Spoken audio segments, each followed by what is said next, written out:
एक नारा लगाए मेरे साथ, श्री मल्लिकार्जुन खड़गे, श्री मल्लिकार्जुन खड़गे, श्री मल्लिकार्जुन खड़गे, श्री मल्लिकार्जुन खड़गे, मल्लिकार्जुन खड़गे, श्री मल्लिकार्जुन खड़गे, श्री राहुल गांधी, श्री राहुल गांधी, श्री मल्लिकार्जुन खड़गे, श्री मल्लिकार्जुन खड़गे, श्री मल्लिकार्जुन खड़गे।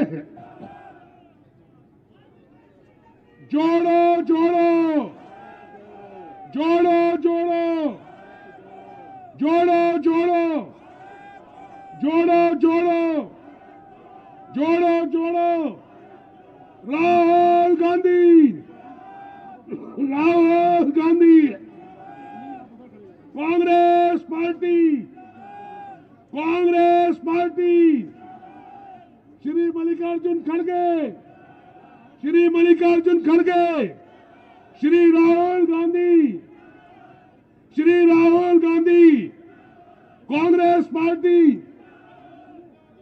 श्री मल्लिकार्जुन खड़गे जी, दिल्ली के तमाम कांग्रेस के हजारों कार्यकर्ता जो पुश्ते तक खड़े हैं, आपका स्वागत है नए संकल्प सम्मेलन में।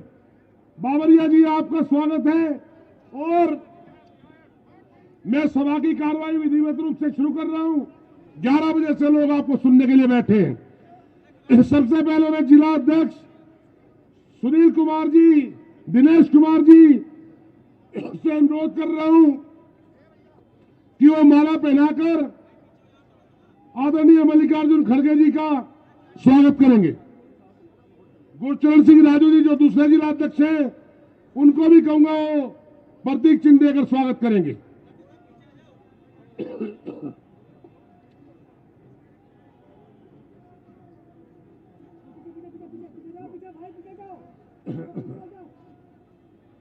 जोरदार तालियों से स्वागत करेंगे हम।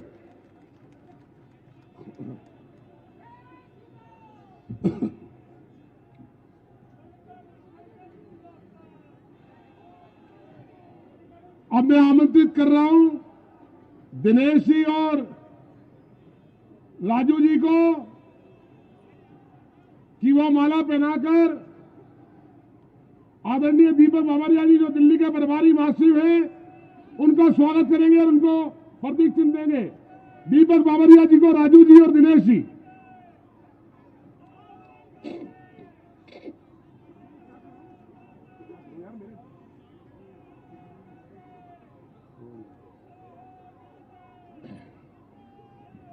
अब मैं जल्दी दिनेश जी।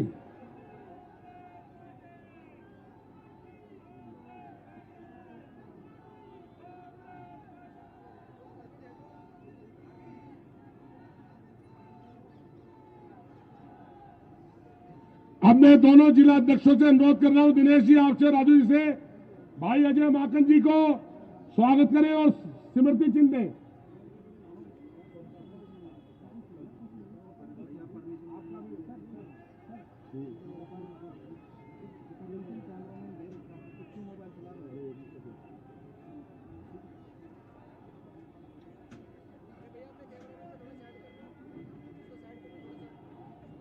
भैया आप हट जाए यहां से, भैया वीडियो वाले आप हट जाए। हमारे दोनों जिला अध्यक्षों से अनुरोध है, आदरणीय सप्पल साहब हमारे यहां मौजूद है मंच पर, उनका भी जोरदार तालियों से और माला से स्वागत और प्रतीक चिन्ह देकर स्वागत करें। मैं तमाम कांग्रेस के वॉलंटियर से और पुलिस से मेरा अनुरोध है, हजारों लोग बाहर खड़े हैं पुश्ते तक, पुलिस उनको रोके ना। अब मैं आमंत्रित कर रहा हूं, इससे पहले आमंत्रित करूं, 3 नारे आप मेरे साथ लगाएंगे।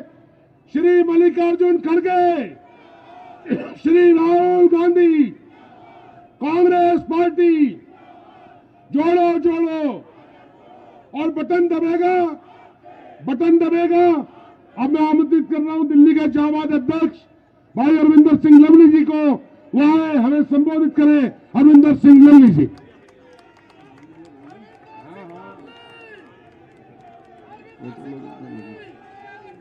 हमारे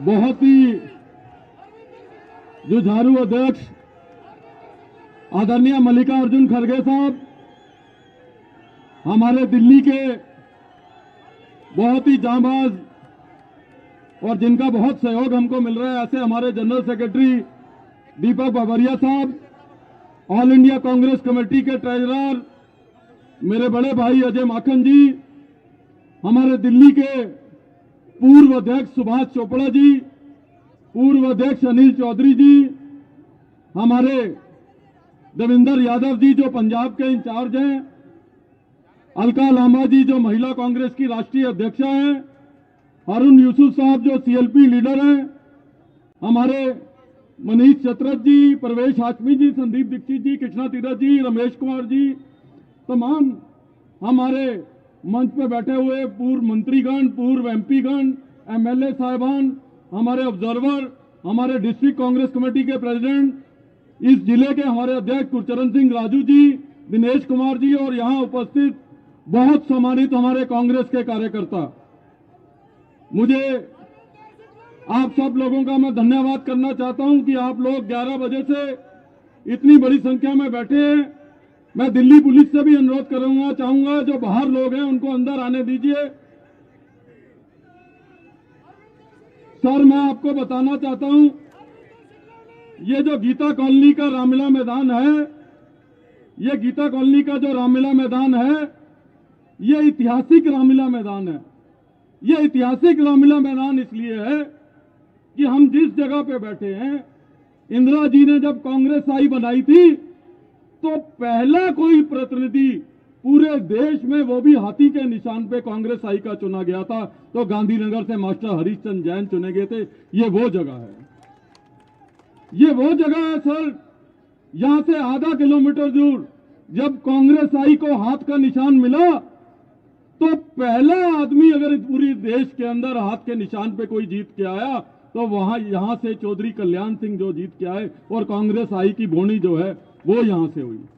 1977 में जब कांग्रेस पार्टी सत्ता से बाहर हुई, 78 में जब इंदिरा जी ने देश का आह्वान किया, तो 78 में इंदिरा गांधी जी ने इस मैदान से आके संबोधित करा और पूरे देश के अंदर जो है वो कांग्रेस की लहर जो है 79 के इलेक्शन में आई। सर, आप जिस तरीके से राज्यसभा के अंदर, राज्यसभा के बाहर देश भर में कांग्रेस की आवाज बुलंद कर रहे हैं और सीधे रूप से उन ताकतों को जो देश को बांटने का काम कर रही हैं, उनके खिलाफ टक्कर ले रहे हैं, तो दिल्ली का कांग्रेस का वर्कर भी अपने आप को बहुत उत्साहित महसूस कर रहा है कि खड़गे जी का संबोधन उसी पाक ग्राउंड से होगा जहां इंदिरा जी ने देश की लड़ाई के आह्वान की थी। हम पूरी की पूरी दिल्ली कांग्रेस के कार्यकर्ता उसको लेके उसको बहुत उत्साहित हैं।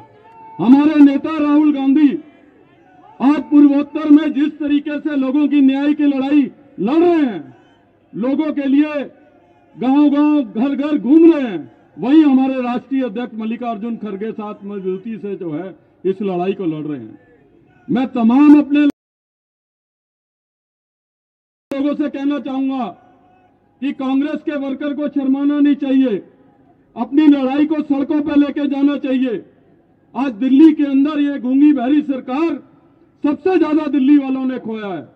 रोजाना पोल्यूशन की वजह से हमारी उम्र कम हो रही है, यहां तक कि मां की कोख में जो बच्चा पल रहा है, सारे साइंटिस्ट कह रहे हैं कि ये पोल्यूशन उसके ऊपर भी असर कर रहा है जिसने इस दुनिया में कदम नहीं रखा।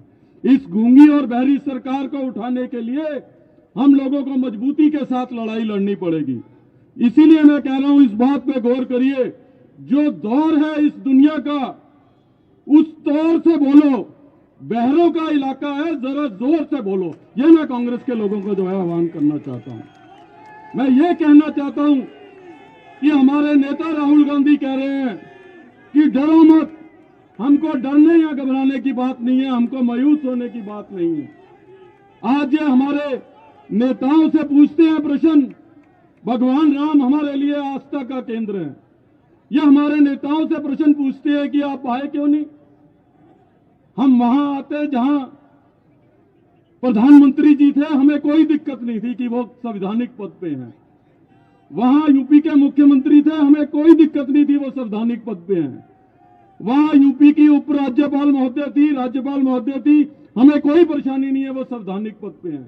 वहां मंदिर के सबसे बड़े महंत थे, हमें कोई दिक्कत नहीं है, वो मंदिर के महंत हैं। लेकिन आरएसएस का प्रमुख वहां किस हैसियत से था, इसका जवाब आप लोगों को देना पड़ेगा। आप अपनी पार्टी का फंक्शन ऐसे पाकिस्तान पे करते हो और उम्मीद करते हो कि हम आए। हमें हमारा और भगवान राम का आस्था का वास्ता है, हमें बिचौलियों की आवश्यकता नहीं है उसके बीच में। इसलिए कांग्रेस के वर्कर को घबराने की, मायूस होने की जरूरत नहीं है। टक्कर लेके चौक चौराहों पे इनका मुकाबला करने की आवश्यकता है। आज हमने यहाँ पे 5 द्वार बनाए हैं सर। एक द्वार भीमराव अम्बेडकर जी के नाम पे, जो प्रतीक है कि हम संकल्प लेंगे संविधान को बचाने का। एक द्वार महात्मा गांधी जी के नाम पे कि हम इस देश के में अहिंसा के मार्ग पे चलते हुए आंदोलन करेंगे।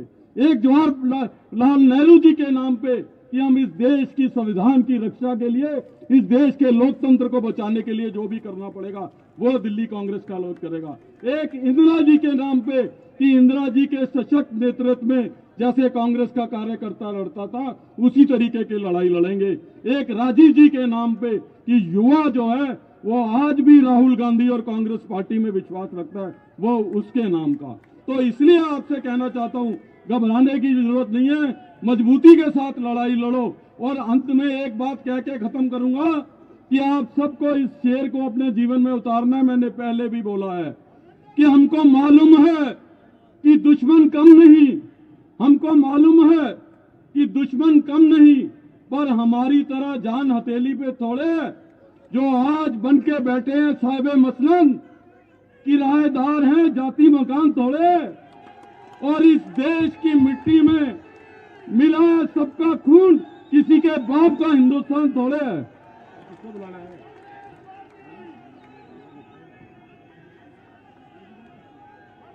अब मैं आमंत्रित कर रहा हूं अखिल भारतीय कांग्रेस कमेटी के कोषाध्यक्ष पूर्व केंद्रीय मंत्री भाई अजय माकन जी को आए हमें संबोधित करें। जोरदार तालियों से आप अजय माकन जी का स्वागत करें।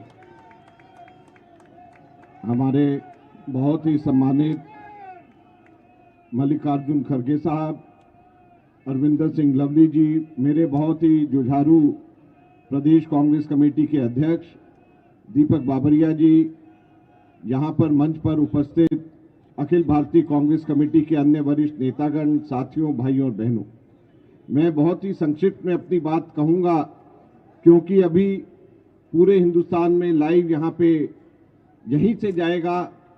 खड़गे साहब को पूरे हिंदुस्तान के अंदर लोग लाइव यहां से सुनेंगे, लोग इंतजार कर रहे हैं, इसलिए मैं बहुत संक्षिप्त में अपनी बात कहूंगा।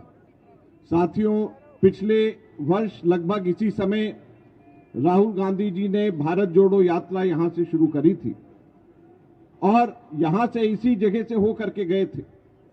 एक वर्ष गुजर गया है, राहुल गांधी जी भारत जोड़ो न्याय यात्रा हिंदुस्तान के दूसरे कोने से कर रहे हैं।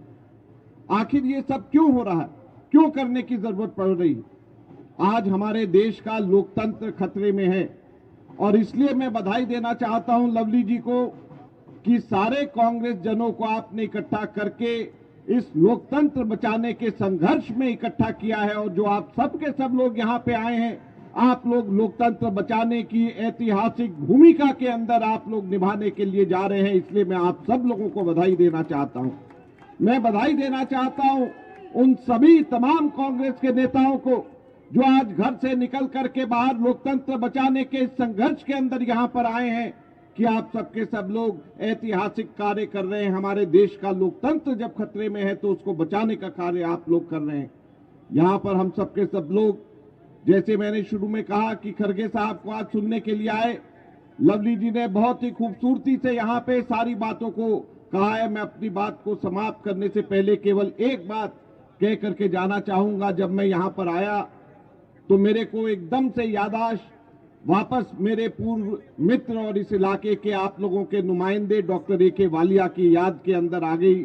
मैं ये उम्मीद करता हूं कि डॉक्टर ए.के. वालिया जहां पर भी होंगे उनका आशीर्वाद हमेशा हमारे साथ, कांग्रेस के साथ, इस इलाके के साथ, इस जगह की जनता के साथ में हमेशा रहेगा। आप सब लोगों का फिर से बहुत बहुत धन्यवाद। जय हिंद, जय भारत। अब मैं आमंत्रित कर रहा हूं आदरणीय श्री दीपक बाबरिया जी, जो हमारे प्रभारी हैं। उनके आने के बाद दिल्ली कांग्रेस ने नए आयाम स्थापित किए हैं। आदरणीय दीपक बाबरिया जी का जोरदार ताली से स्वागत करें।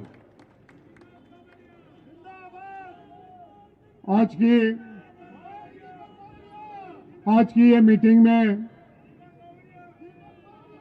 उपस्थित हमारे अध्यक्ष, राष्ट्रीय अध्यक्ष आदरणीय मल्लिकार्जुन खड़गे जी, जिनकी प्रेजेंस में आज दिल्ली कांग्रेस का ये न्याय संकल्प सम्मेलन आदरणीय राहुल गांधी जी की भारत जोड़ो न्याय यात्रा के संदेशा को लेके उसको मूर्तिमंत करने के लिए ये दिल्ली प्रदेश के सभी कार्यकरों की जो मीटिंग सम्मेलन मिल रहा है, ये सम्मेलन में आदरणीय खड़गे जी उपस्थित है।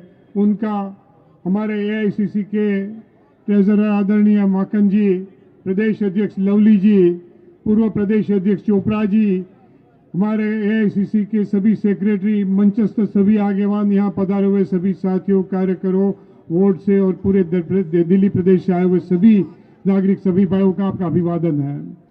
आज का सम्मेलन हम जो बुला रहे हैं, ये देश में जो परिस्थिति बनी हुई है, लगातार पिछले 10 साल से भारतीय जनता पार्टी और उनकी सरकार लगातार संविधान को नष्ट कर रही है, लोकतांत्रिक अधिकारों को नष्ट कर रही है, किसानों मजदूरों को पीड़ा दे रही है, उसका शोषण कर रही है, युवा और महिलाओं का शोषण कर रही है और देश के चंद धनपतियों को जो है लगातार फायदा दे रही है। बड़े बड़े उद्योगपतियों के लिए पिछले 10 साल में उनकी आमदनी, उनकी संपत्ति 5 गुनी हो जाए, लाखों हजारों करोड़ हो जाए और गरीब लोगों के लिए 2 टाइम का भोजन भी जो है मिलना असंभव हो जाए। मोदी जी ने वादा किया 2022 तक सबको पकान देंगे। दिल्ली की वास्तविकता यो है कि पिछले 15 दिन में ये दिल्ली प्रदेश में 15,000 से भी ज्यादा कॉलोनीज और झोपड़े वालों के पर बुलडोजर घुमाया जा रहा है, लोगों को बेघर कर दिया जा रहा है, युवाओं बड़ी महंगी शिक्षा के बावजूद बेरोजगार हो रहे हैं। और ये हर प्रकार के न्याय के लिए, भागीदारी के न्याय के लिए एक संकल्प यात्रा राहुल जी ने जो निकाली है, इसका आज यहाँ दिल्ली की प्रदेश कांग्रेस की ओर से, यहाँ के सभी कार्यकर्ताओं की ओर से एक शपथ का जो कार्यक्रम है, संकल्प का कार्यक्रम है, इसमें आदरणीय खड़गे जी का स्वागत करता हूँ। ये देश में भारतीय जनता पार्टी डराने धमकाने की कोशिश कर रही है।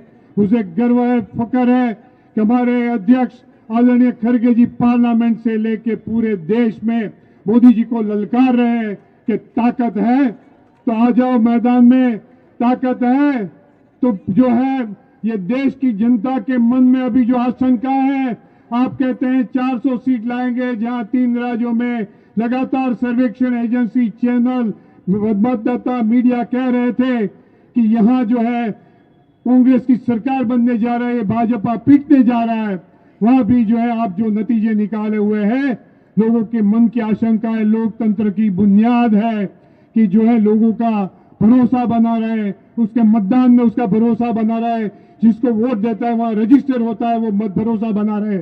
इसलिए इंडिया अलायंस की जो डिमांड थी आपके सामने, चुनाव तंत्र के सामने, सुप्रीम कोर्ट के सामने, कि मतदाता की पर्ची छोटी सी बात है, पेटी में आप डालते हो काले गाय के पीछे, उसके हाथ में दे दो, ये अधिकार है। आज हम जो न्याय मांगते हैं तो वो भी एक न्याय है और ये सभी बातों का, संवैधानिक अधिकारों का सबसे बड़ा ज्यादा ये देश में आने वाले दिनों के सामने चुनौती है। संविधान के अधिकारों की रक्षा का वो रक्षा करना है तो भी हमारे सभी मतदाताओं को हमको 2 बात समझानी पड़ेगी, संकल्प लेना पड़ेगा कि हमारी पर्ची हमारे हाथ में आए, वो भी एक हम जो है इनको इससे मजबूर कर दें। और दूसरा कि इतनी भारी मात्रा में मतदान करा दें कि जिसकी वजह से ये गांगली करके भी कहीं ना कहीं नतीजे को प्रभावित करने की कोशिश करते हैं, वो भी समाप्त हो जाए। आज हम यहाँ इकट्ठे हुए हैं, दिल्ली प्रदेश कांग्रेस ने इतनी शानदार तरीके से कई सालों के बाद इतनी अच्छी रैली का आयोजन किया है। आप सभी वर्करों को, सभी नेतृत्व का बहुत बहुत धन्यवाद करता हूं और आने वाले दिनों में मैं खड़गे साहब को सुनिश्चित करवाना चाहता हूं कि दिल्ली में जो परिस्थिति बनी हुई है उसमें से कांग्रेस पार्टी, कांग्रेस की विचारधारा से जुड़े हुए लोगों को अपने हाथ फिर से जोड़ देंगे, कांग्रेस का वही गौरव बना देंगे। ये संकल्प को, न्याय यात्रा के संकल्प को हम सिद्ध करेंगे। इतनी बात के साथ मेरी बात समाप्त करता हूं। आप सबका बहुत बहुत धन्यवाद। जय हिंद, जय भारत। हमारे बीच में अखिल भारतीय कांग्रेस कमेटी के अध्यक्ष खड़गे जी हैं। आमंत्रित करें उनको। उससे पहले एक नारा लगाएंगे, श्री मल्लिकार्जुन खड़गे। अब मैं आमंत्रित कर रहा हूं आदरणीय मल्लिकार्जुन खड़गे जी को, वो आए, हमें संबोधित करें। उस सब हम जोरदार तालियों से खड़गे साहब का स्वागत करेंगे। आदरणीय खड़गे जी।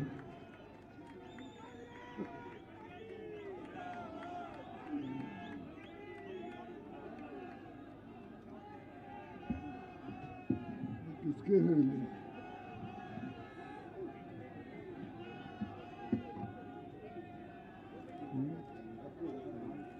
वो बड़ा था ना, बड़ा निष्ठान है ना, 8-10 के बनाए वही देखो क्यों थोड़े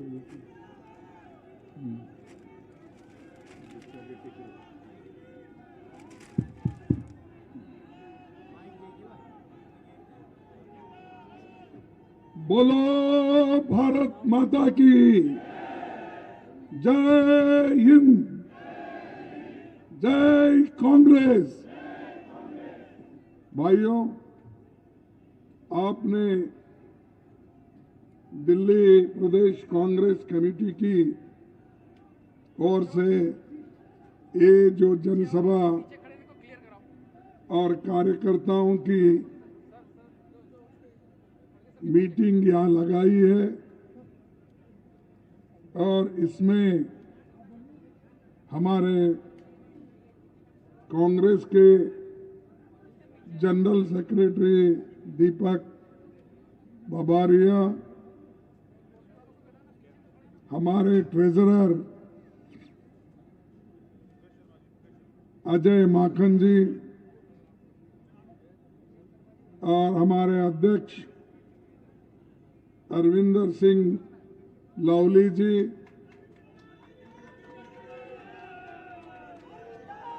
गुरदीप सप्पल जी, देवेंद्र यादव जी।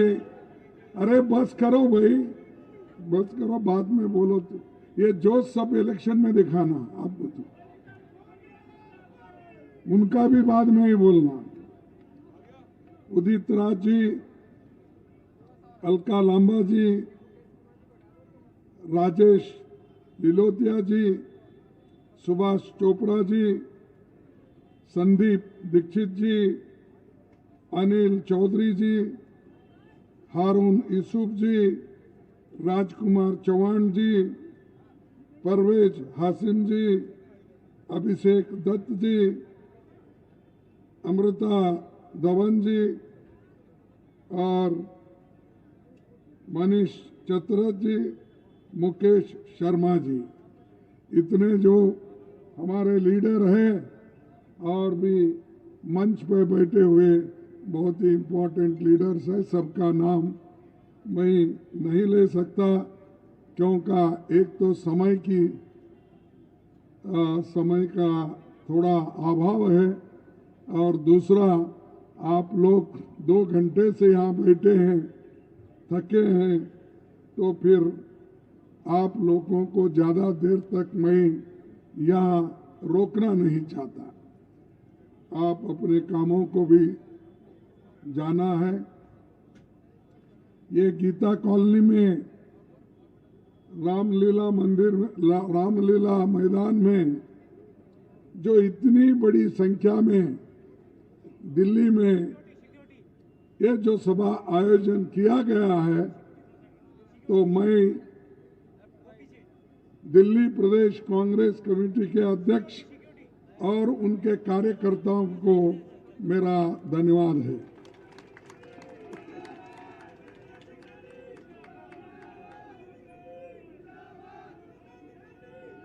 आज पिछले 21 दिन से सामाजिक न्याय के संकल्प के साथ राहुल गांधी जी के नेतृत्व में भारत जोड़ो न्याय यात्रा चल रही है। इसमें वो न्याय मांग रहे हैं, युवाओं के लिए न्याय मांग रहे हैं, श्रमिक के लिए, किसान के लिए, महिलाओं के लिए, और हिस्सेदारी की न्याय को 5 न्याय को लेके निकले हैं। और इतने कठिन परिस्थिति में इतना सर्दी है और खासकर उस सर्दी इलाके में उन्होंने अपनी ये यात्रा निकाली है। इसीलिए हम तमाम लोगों के तरफ से उनको हम अभिनंदन करते हैं, धन्यवाद देते हैं कि पार्टी के लिए उन्होंने एक बहुत बड़ा अच्छा कदम उठाया। शायद ही कोई नेता आज तक या कांग्रेस में हो या किसी पार्टी में हो ऐसा कदम नहीं उठाया जो राहुल गांधी ने उठाया। कन्याकुमारी से लेकर कश्मीर तक और अब मणिपुर से लेकर महाराष्ट्र तक वो जो चल रहे हैं ये किनके लिए? ये सामान्य जनता के लिए, युवाओं के लिए जो इस बीजेपी सरकार में अन्याय अत्याचार हो रहे हैं उसके खिलाफ वो लड़ रहे हैं। तो मैं यही कहूंगा हर कांग्रेसमैन में, हर कांग्रेस के लोगों में ये जोश आना चाहिए। ये लड़ाई सिर्फ किसी के लिए नहीं है, ये लड़ाई है देश के डेमोक्रेसी को बचाने का, देश के लोकतंत्र को बचाने का, देश के संविधान को बचाने का ये लड़ाई है। अगर इस लड़ाई में अगर आप फेल हो गए तो परमानेंटली समझो आप मोदी के गुलाम हो जाएंगे। अगर इस बीजेपी से अगर आप डट के मुकाबला नहीं करेंगे तो आगे आने वाले दिन हमारे नौजवानों को, महिलाओं को, शेड्यूल कास्ट को, शेड्यूल ट्राइब्स के लोगों को, ओबीसी को, कर्मचारियों को, इन सब को तकलीफ होगी। अभी तकलीफ हो रही है लेकिन और भी तकलीफ होगी कि ये फिर इस देश के जनता को मोदी जी गुलामी में डालेंगे। ये इनका इरादा है, हमेशा यही बात करते हैं। और कोई भी इस देश में इतने सब स्कूल्स बने, कॉलेज बने, वो हमेशा ये कहते हैं कि मैंने स्कूल इतने बनाया, मैंने कॉलेज इतने बनाया, मैंने रेल के डिब्बे इतने बनाया, रास्ता इतने बनाया, पोर्ट इतने बनाया, सब बोलते हैं। अरे बाबा ये सब कुछ अभी हुआ है, 10 साल में ही हुआ है। आपकी जो गारंटी कहाँ है? अब तो मोदी की गारंटी बोल के हर पेपर में आता है, देखे नहीं? उनकी गारंटी क्या है मालूम? उनकी गारंटी ये है जो 2 करोड़ हर साल नौकरी देने का वायदा था, 20 करोड़ नौकरियां देनी थी, वो कहाँ है गारंटी? तो ये नहीं देना यही गारंटी है। और उन्होंने कहा मैं ये कांग्रेस वाले देश लूट दिए, काला धन बाहर है, मैं पूरा लाके एक एक को 15-15 लाख दूंगा। ये कहा या नहीं कहा? दिया? नहीं दिया। फिर ये झूठ है क्या सच है? तो झूठ कौन हो गए? फिर हम उनको झूठों का सरदार बोलना और क्या बोलना चाहिए? अरे एक आदमी प्रधानमंत्री इस देश के युवकों को धोखा देता है, इस देश के किसानों को धोखा देता है, महिलाओं को धोखा देता है। उनको कहता था मेरी माँ बहनें चूल्हे के सामने बैठते हैं तो उनके आंखों से पानी निकलता है। ये देखकर मुझे बड़ी हैरान हो गई, इसीलिए मैं मुफ्त सिलेंडर दूंगा। सिलेंडर की कीमत तो हमारे टाइम में, हमारे वक्त कितना था? 450 रुपए था। अब कितना है?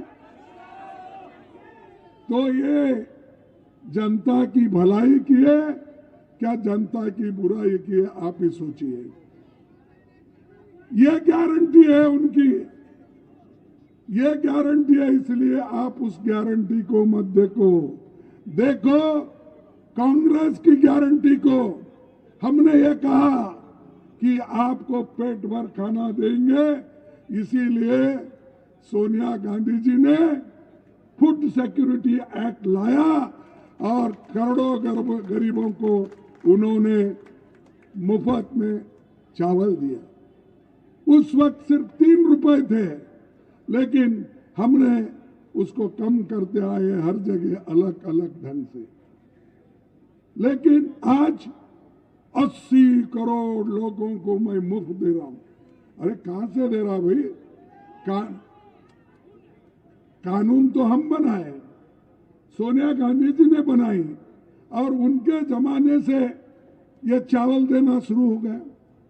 कोविड में तुमने थोड़ा 5 किलो बढ़ाया और उसी की बात करते हैं। इसलिए मैं ये कहता हूं, ये हमेशा झूठ बोलते हैं और झूठ बोल कर लोगों को ऐसा भ्रमित किए हैं कि हर चीज को सच समझ रहे। आज एम्प्लॉयमेंट की यह स्थिति है, एम्प्लॉयमेंट घट रही है।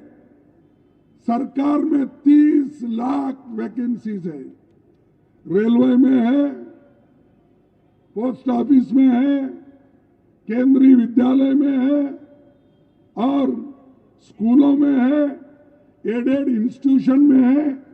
अगर आप पूरे देश का हिसाब लेंगे तो कांग्रेस, आप पूरे लोग देखेंगे कि कांग्रेस ने जो पब्लिक सेक्टर भी बनाई, इसका पूरा अगर आप हिसाब लेंगे तो कम से कम 30 लाख सरकारी नौकरी खाली है। मोदी साहब ये क्यों नहीं दे रहे? क्योंकि अगर परमिशन दिए तो उन जगहों पे SC ST के लोग आएंगे, रिजर्वेशन भरेगा, बैकवर्ड के लोग आएंगे, भरेंगे, गरीब लोग आएंगे, नौकरियों में जाएंगे। तो उन्होंने यही किया, ये बंद करके गरीबों को पेट भी नहीं भरना, वैसा कॉन्ट्रैक्ट बेसिस में, डेली वेजेस में ये कर रहे हैं। तो और ये गरीबों की भलाई, सबका साथ क्या है? वो सबका साथ सबका विकास। अरे वो जान दो भाई, सबका साथ सबका विकास, लेकिन मोदी ने कर दिया सबका सत्यानाश। और ये हमको सिखाता। अरे हमारे नेताओं ने तो, पंडित जवाहरलाल नेहरू जी ने तो इतने बड़े बड़े पब्लिक सेक्टर बनाए, डैम्स बनाए, और इन डैम के वजह से हमारा इरिगेशन बढ़ा, अन्नदान बढ़े, और पब्लिक सेक्टर से लोगों को एम्प्लॉयमेंट मिले। एम्स, इंजीनियरिंग, ये सब इंस्टीट्यूशन खोले। कौन खोले? हमने खोला। और मोदी जी आने के बाद ऐसा कोई भी बड़ा काम नहीं हुआ। बताओ कौन सा बड़ा डैम इन्होंने बनाया? बताओ कौन सा ऐसे बड़े बड़े इंस्टीट्यूशन बनाए? हाँ, एक काम उन्होंने बहुत अच्छा किया है। वो काम है देश के जनता को बांटो और राज करो। ये वो कर रहे हैं। और इसलिए हमारे युवक, आप होशियार रहना चाहिए। ये देश का मामला है। देश के सत्ता में अगर ऐसे लोग बैठेंगे तो देश बर्बाद होगा, हमारे युवक बर्बाद होंगे और हम बड़े तकलीफ में गिरेंगे। तो इसलिए भाइयों, आप लोगों को मैं एक बात कहना चाहता हूं। दिल्ली भी अगर जो बड़ी है, जो आज सड़कें देख रहे हैं, आज फ्लाईओवर देख रहे हैं, स्टेडियम देख रहे हैं, ये किसकी देन है? कांग्रेस। अगर शीला दीक्षित जी ये स्टेप्स अगर नहीं लेते, सोनिया गांधी सपोर्ट करके ये जो इंफ्रास्ट्रक्चर शीला दीक्षित के ओर से बनाया नहीं जाता, तुम्हारा क्या है? कोई लोग जो कहने दो सत्ता में बैठे सो लोग और दूसरे लोग, उनका क्या देन है? सिर्फ सबका देन यही है कि देश में लोगों को बांटने का। कुछ नहीं मिला हिंदू मुस्लिम, कुछ नहीं मिला। ये भगवान के खिलाफ है कांग्रेस वाले। अरे भगवान के खिलाफ हम क्यों हैं? हर एक के घर में पूजा होती है, घंटी बजती है, सब लोग अपने अपने घर में पूजा करते।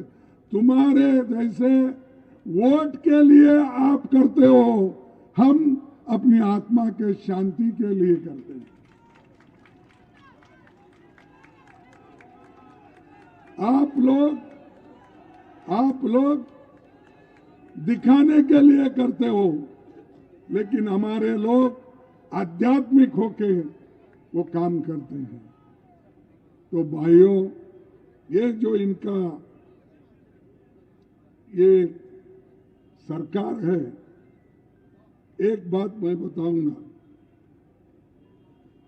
कि एनसीआरबी के आंकड़े बताते हैं, रोज एवरेज 3 बलात्कार यहां होते हैं। 2022 में महिलाओं के खिलाफ अपराध की 14,158 घटनाएं हुई ये महानगरों में, और कोई पूछने वाला ही नहीं।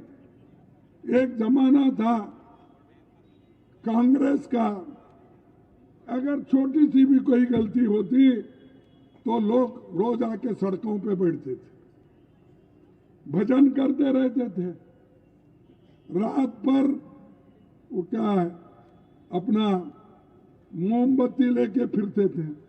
भाई कहाँ है? अब मोमबत्तियां दिख रहे नहीं, कहीं भजन दिख रहा नहीं। भाई लोगों को भूखे रख के आप भजन नहीं कर सकते,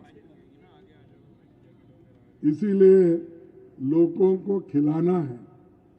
हमने यही फूड सिक्योरिटी आके खिलाया, देहात के लोगों को मनरेगा दिया। ऐसा कोई काम बीजेपी ने किया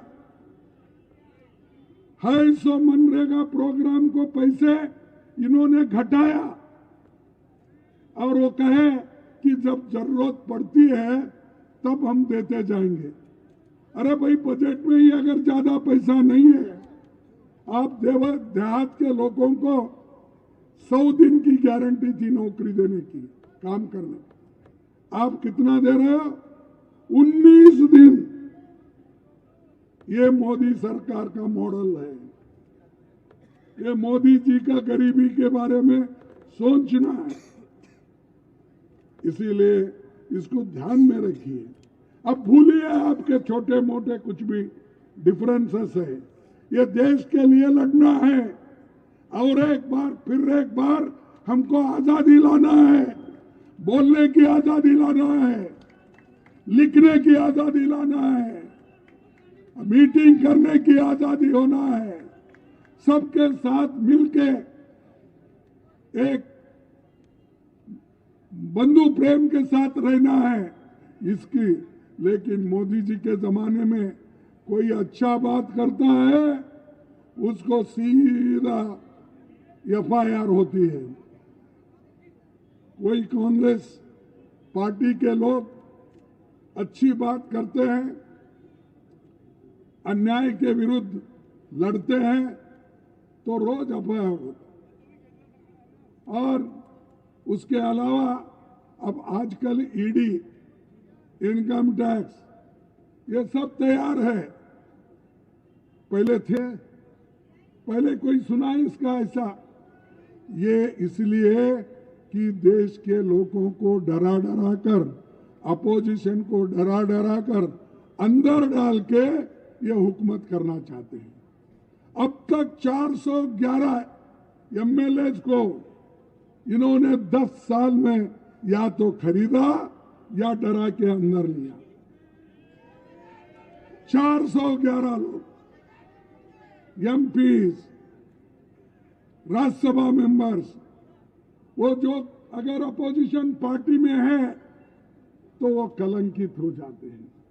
अगर उनके पास कोई बिजनेस है, कोई धंधा है, तो उसको बंद कैसा करवाना और बंद करके उसको तबाह और तंग कैसा करना, वो करके उस MP को, MLA को वो अपने साथ लेते हैं, लेकर अपनी हुकूमत बनाते।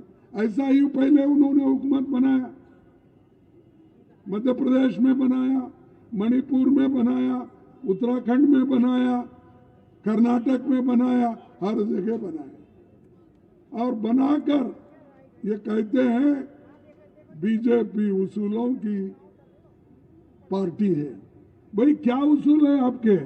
जो आदमी आप हमारे पास करप्ट है ये कह के उसको जेल में डालते हो, वही आदमी फिर आपके पास आके बीजेपी में शामिल होता है, वो क्लीन हो जाता है। क्योंकि वो शाह के पास, मोदी के पास एक बहुत बड़ा वॉशिंग मशीन है, बहुत बड़ा वॉशिंग मशीन। वो क्या करते हैं, इन कलंकित लोग बोलते ना, इनको एडमिट कर लेते हैं और शाह के वॉशिंग मशीन में डालते ही वो पूरा क्लीन हो जाते हैं, पूरे स्वच्छ हो जाते हैं। ये उसूल है। अरे भाई तुम जाओ जनता के पास जाके लड़ो, वो सब छोड़ के अपोजिशन को तोड़ना मोड़ना।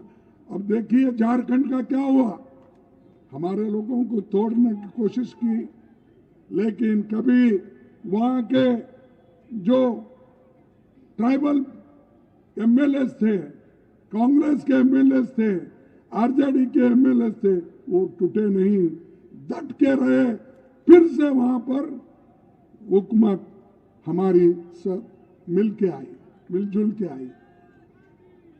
तो ये काम करने वाले लोग बिहार में भी यही काम हुआ, बिहार में यही हुआ। वहां पर मिली जुली सरकार थी, उसमें से उन्होंने एक चीफ मिनिस्टर को खींच लिया। ये खींचने के बाद उन्होंने बहुत समाजवादी इसके बारे में उसके बारे में बहुत बात करते थे। वो एकदम क्या हो गया, वो पलटू राम हो गए, पलटू कुमार हो गए। पलटू कुमार जाते ही फिर वो बीजेपी बोलने लगे और एक सरकार हमारी यहाँ आई। अरे कितने सरकार तुम्हारे आई? ऐसा हो रहा है, अगर किसी को पूछे बीजेपी के उसूल क्या है बोले तो बीजेपी बोलेगी हम पानी हैं, पानी में जो रंग मिलाएंगे वो रंग हो जाएगा। पानी तेरा कैसा रंग है तो वो कहेंगे जो मिलाएंगे वो हो जाएगा। दूसरों के साथ ठीक रहते हो, ये कहते हो। वही नीतीश जी को गालियां दिए, वही फिर अब नीतीश जी को गले लगा ले रहे हैं। और मोदी जी की भी यही आदत है, वो बात नहीं करते, अंदर से सबको काट देते हैं। ये मुख में राम बगल में छुरी रख लेके निकलते हैं, सबको काटते फिरते हैं। तो भाइयों, मैं यही कहूंगा, हम तो किसकी बुराई नहीं करते। राहुल गांधी जी ने यही बोला, हमने तो मोहब्बत की दुकान खोली है, कोई भी आ सकता है। ये लोग द्वेष की दुकान खोली है, हेट की दुकान खोली है, और हेट करना ये इनका काम है। सबसे मोहब्बत से रहना हमारा काम है, और वो हम ये कर रहे हैं।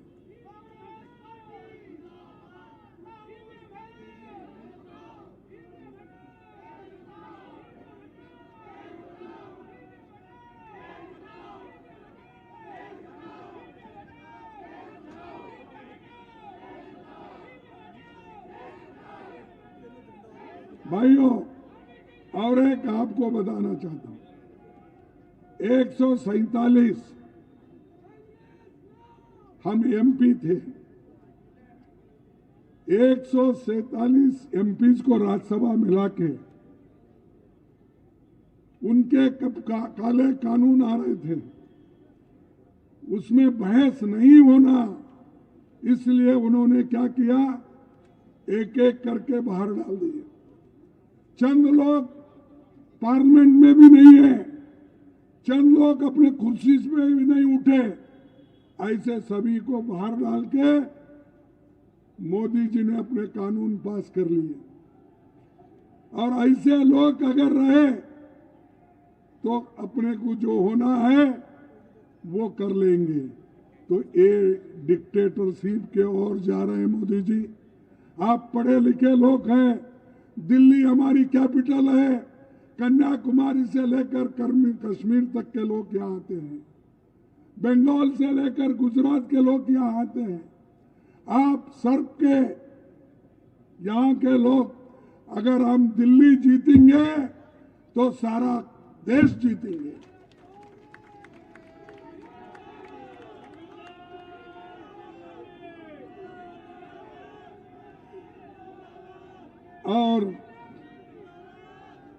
और एक बात मैं कहूंगा,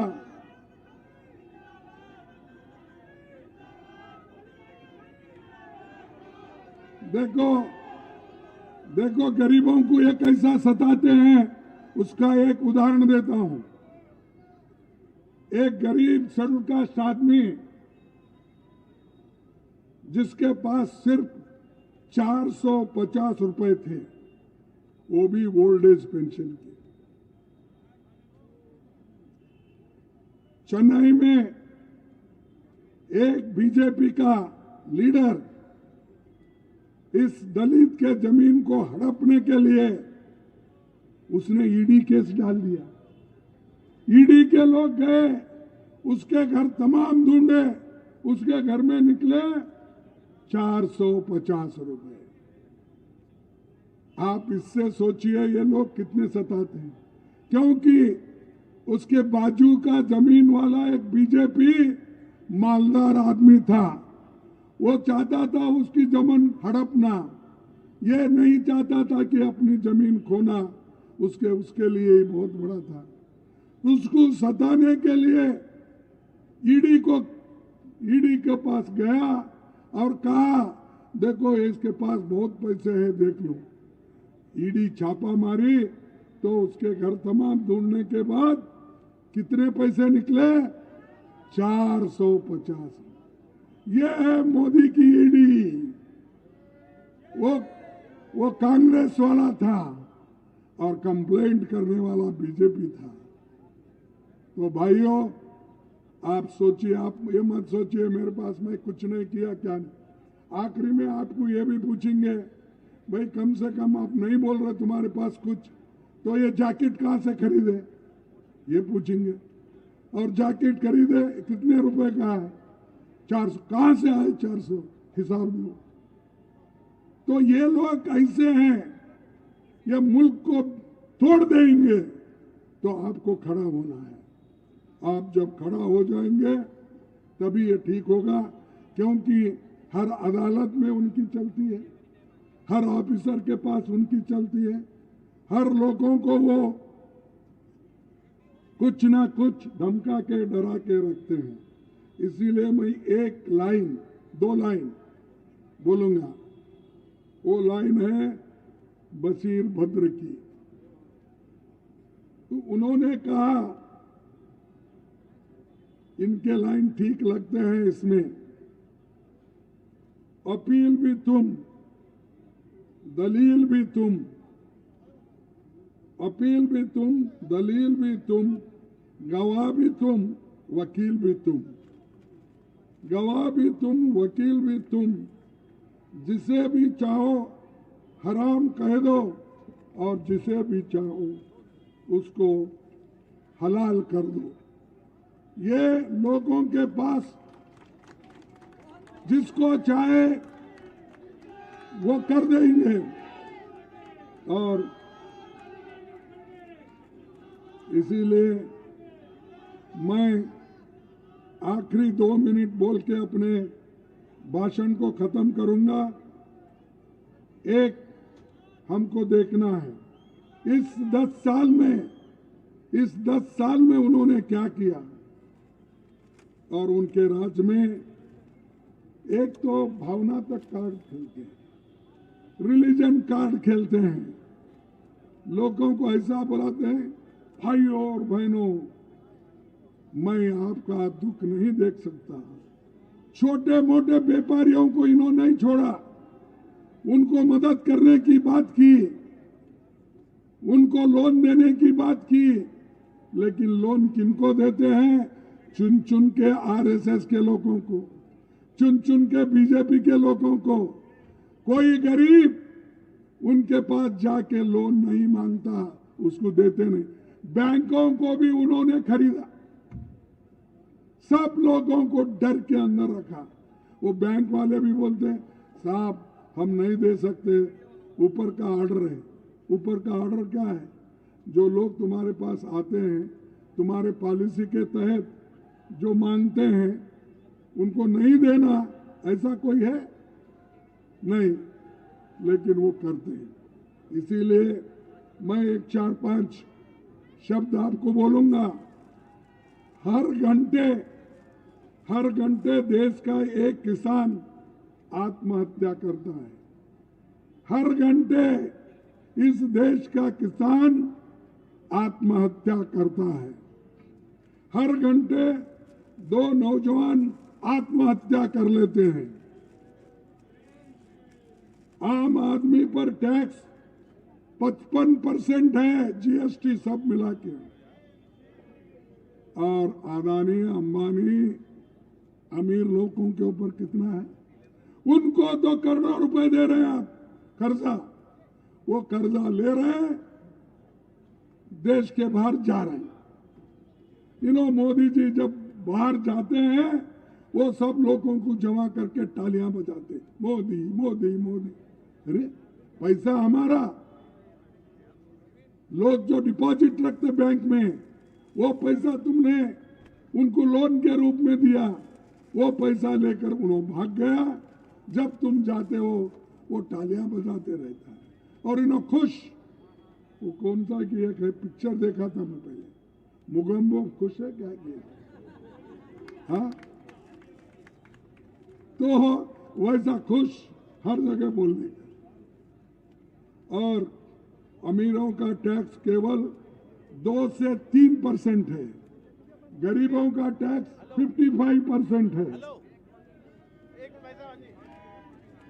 और आज घरेलू बचत 50% हो गई।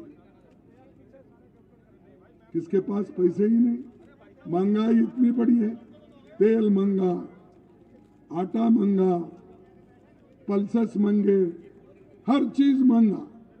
डीजल पेट्रोल तो पहले ही महंगा हुआ है। उनके लोग, अमीर लोग तो सहन सकते हैं, लेकिन ऑटो चलाने वाला, घर में गैस जलाने वाला, उसकी क्या है हैसियत? आप उसके तरफ देखे हैं कभी? हमारे जमाने में क्रूड ऑयल की कीमत ज्यादा थी इंटरनेशनल मार्केट में, अब वो गिर गई है। गिर जाने के बाद भी इन्होंने डबल ट्रिपल रेट कर दिया। तो ऐसे सरकार को आप चाहते हैं? ऐसे सरकार को आप आने वाले चुनाव में निकालेंगे या रखेंगे? रखेंगे, निकालेंगे।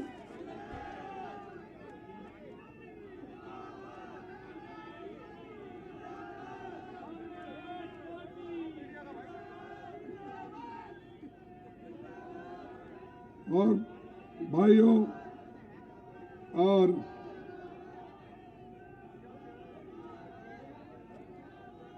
मैं ये कहूंगा, आज के प्रधानमंत्री अपने विचार इस देश पे थोपना चाहते हैं।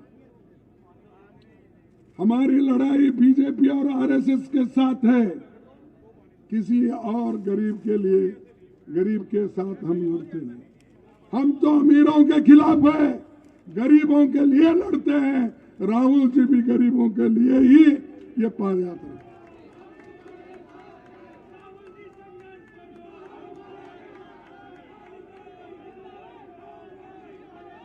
सोनिया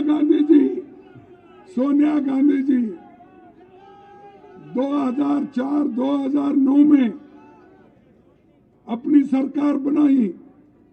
वो खुद बन सकते थे, लेकिन उन्होंने मनमोहन सिंह जी को, एक आर्थिक तज्ञ को, उन्होंने इस देश का प्राइम मिनिस्टर बना। और ये यहां मोदी जी अपनी सत्ता के लिए सबको मार रहे हैं, सबको पीट रहे हैं, सब जगह जाके बोल रहे हैं कि हिंदू मुस्लिम की डिवीजन, दलितों को अलग करना, बैकवर्ड्स को अलग करना, किसानों को अलग करना। अरे कितना तोड़ेंगे भाई आप? तो आखिरी में और एक बात है, मैं कहूंगा कि खास करके ये गुरु गोविंद सिंह की एक बहुत बड़ा संदेश है, एक बहुत बड़ा संदेश है। वो हम सबके लिए लागू होता है। किसी भी इंसान को न तो डरना है और न ही उसे डराना चाहिए। किसी भी इंसान को न तो डरना चाहिए और न ही उसे डराना चाहिए। डर आपके दिमाग में होता है, वही मोदी के दिमाग में डर है, वो इसीलिए डराते रहते हैं। इसीलिए गुरु गोविंद सिंह जी ने बोला कि किसी भी इंसान को न तो डराना चाहिए और न उसे डरना चाहिए। तो इसीलिए हम डरेंगे नहीं और किसी को डराएंगे नहीं। लेकिन मोदी जैसे लोग अगर रहे तो क्या करना चाहिए? अब बोलिए, आरएसएस जैसे लोग अपने फिलॉसफी को लेकर भागते हैं लोगों के पास, तो क्या करना चाहिए? ये लोग किसी हालत से देश को खत्म करना चाहते हैं, गरीबों को अलग करना चाहते हैं। और आपको मैं एक कहता हूं, आप कांग्रेस पार्टी के जो नेता हैं, घर घर जाना होगा, घर घर पॉम्पलेट बांटना होगा। ये जो बुरे काम किए हैं, झगड़े लगाने की काम किए हैं, ये हर घर को पहुंचना, हर इंसान के पास जाना, तभी हम कुछ हासिल करते हैं। नहीं तो बैठे जगह अगर भजन करते हैं कुछ होता नहीं। आप बूथ एजेंट जो बनाते हैं वो क्या बीएल अपना जब बनाते हैं वो भी जरा सोच के बनाओ। बहुत से लोग ऐन इलेक्शन पे गायब हो जाते हैं। भाई एक हमारे पास कहावत है, जब आप बाजार में जाते हो तब अच्छा एखादा कुत्ता खरीदना है या किसी प्राणी को लेना है, किसी जानवर को लेना है, तो लोग जानवर के बाजार में जाके सब छानबीन करते हैं। अगर ईमानदार एक प्राणी को भी लेना है तो उसका कान पकड़ के ऐसा ऊपर उठाते हैं। ऊपर उठाने के बाद अगर वो भोंकता है तो ठीक है, अगर कुई कुई करता है तो ठीक नहीं, कोई लेता नहीं उसको। तो आप भी सिलेक्शन करते वक्त जो भोंकता है, जो लड़ता है, जो आपके साथ रहता है, उसको ले लो, उसको बूथ लेवल कमेटी का एजेंट बनाओ। और जब बूथ में कोई बैठता है, ऐसे आदमी को बिठाओ।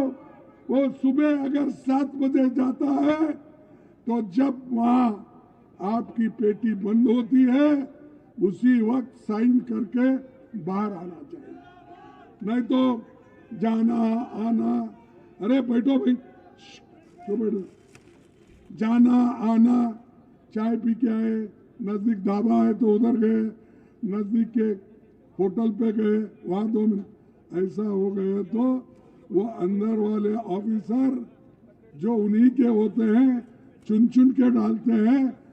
एक 5 मिनट में 10 वोट मारते थे। और 7 से 8 तक या 9 तक आप पहले रहते हो, जल्दी अंदर जाना चाहिए, नहीं तो उस वक्त भी अगर ऑफिसर उनका है थोड़े पहले ही सर्वे करे सो रहता है, कौन है घर में, कौन नहीं है, कौन मरा हुआ है, कौन गाँव, उनकी लिस्ट वो बीजेपी वाले बना लेते हैं। चाहते ही वो 2 घंटे में जितना हो सके उतना मारते हैं। तो इधर ध्यान देना जरूरी है।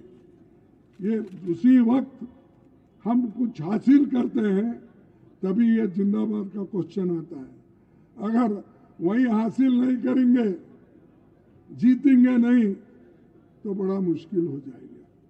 इसलिए भाइयों, मैं आपसे यही उम्मीद करता हूं कि आप सभी मिलके इस इलेक्शन में चुन के लाएंगे हमारे कैंडिडेट को। और इंडिया जो गठबंधन हमने कोशिश की है, हम कितने यश अपने को मिलता है वो आगे देखेंगे, लेकिन हमको तो लड़ना ही है। इसीलिए हर घर घर भी जाना है, हर असेंबली सेगमेंट को जाना है, हर पार्लियामेंट को सेगमेंट को भी जाना है। हम किसी के लिए या किसी के ऊपर भरोसा रख के आप घर में मत बैठिए, ये किधर जाने वाला है, ये किधर आने वाला है, कौन सा है, अरे किधर से है तो आने दो, कुछ भी। वो कांग्रेस के लिए जो काम करना है, हमारे लोगों के लिए जो लड़ना है, वो आप करो, बस। उसके बाद में सब कुछ लोगों के हाथ में।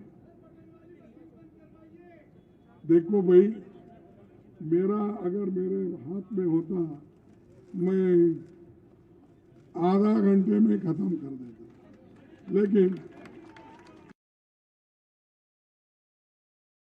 ये है तो उनको वोट देने वाले भी वही है। ये देखो, आप उसको छोड़ दो, जो है उसको फेस करना है। हमको अच्छा मशीन दो, गन दो, वो दो, ठीक है, कोशिश करेंगे, लेकिन उसका राह देखते देखते बैठेंगे तो काफिला चले जाएगा। तो इसीलिए हमको लड़ना है, जो हथियार मिले उससे लड़ना है, जो हथियार हमारे पास है उससे ही लड़ना है। तो इसीलिए मैं आप तमाम लोगों को धन्यवाद देता हूं। और ये डायरेक्शन आप देखिए, हमारे अरविंद लवली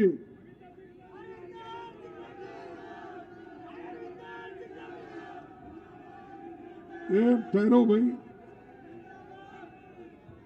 देखिए, नहीं आप रियली लवली बनना चाहते हैं, रियली लवली बनना चाहते हैं, ये बूथ वाइज काम पहले करो। जो बूथ एजेंट का काम करो, ये वर्कर वहां बिठाने का काम करो, तभी कुछ हम हासिल कर सकते हैं। इसलिए ज्यादा कुछ न बोलते, इतना कहकर मैं आपसे अपना बात खत्म करता हूं और आप सबको धन्यवाद देते हुए मेरे बात को खत्म करूंगा। जय हिंद।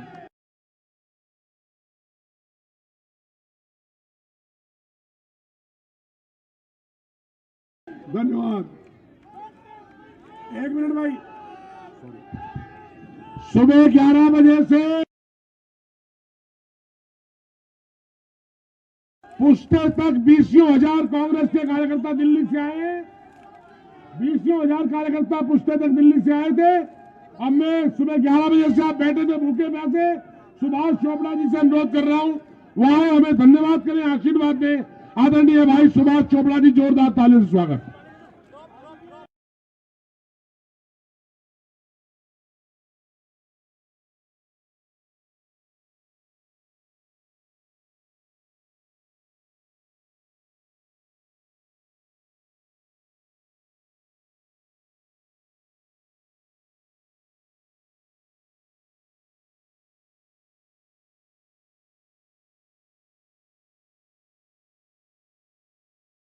श्री अजय माखन जी, आदर के योग श्री देवेंद्र यादव जी, आदर के योग गुरदीप सप्पल जी, आदर के योग संदीप दीक्षित जी, परवेज हाशमी जी, सभी सम्मानित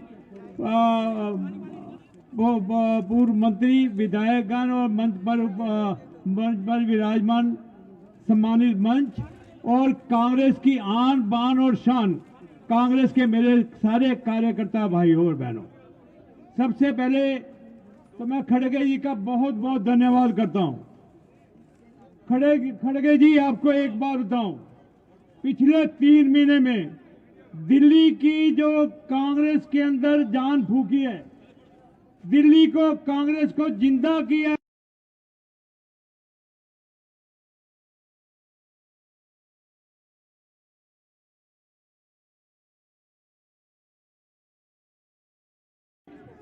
और ये सब करवाने का श्रेय मैं अपने बड़े भाई बबरिया जी को देता हूं, जिन्होंने हमें राह दिखाई।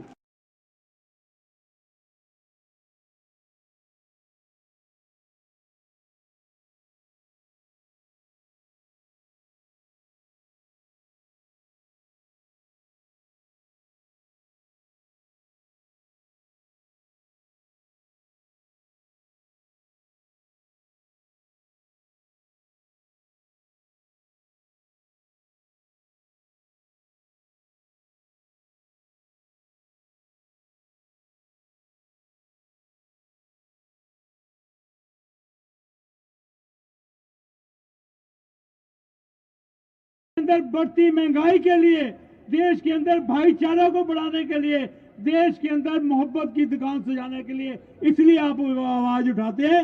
मैं आपका तहे दिल से शुक्रिया अदा करता हूं और आपको इस बात का विश्वास दिलाता हूं कि जो संदेश आप पब्लिक को दे रहे हैं वो कांग्रेस के दिल्ली के कांग्रेस जन घर घर जाके वो संदेश को देंगे और आपको विश्वास दिलाते हैं हम दिल्ली की 7 पार्लियामेंट सीटों के लिए तैयार है। लेकिन जो अगर गठबंधन जो फैसला करेगा, हाईकमांड का जो फैसला करेगा, हम उसके साथ हैं। आप सबका बहुत बहुत धन्यवाद। लेकिन उससे पहले मैं सबका ये धन्यवाद करना चाहूंगा रुबीना धनखड़, अशोक कुमार जी, नरेंद्र कुमार जी, जो किसान यूनियन के यहाँ लोग आए हैं, कांग्रेस ज्वाइन कर रहे हैं। मैं उनका तहे दिल से कांग्रेस के अंदर स्वागत करता हूँ।